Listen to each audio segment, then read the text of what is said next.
మీరెప్పుడైనా మన తెలుగువారి ఇంటి ఇలవేలు పైన వెంకటేశ్వర స్వామి వారి యొక్క రూపాన్ని చక్కగా గమనించారా అండి?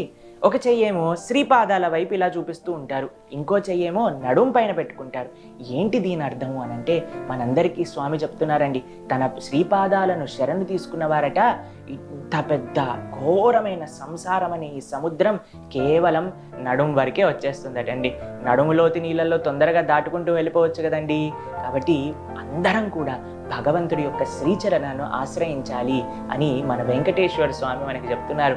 భాగవతంలో చెప్తారండి, సమాశ్రితాయై పదపల్లవప్లవం మహత్పదం పుణ్య యశోమురారే భవాంబుదిర్వత్స పదం పరం పదం పదం పదం యద్విపదాం నతేషాం అని అంటుంది భాగవతం.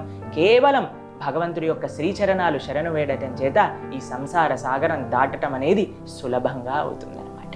హరే కృష్ణ.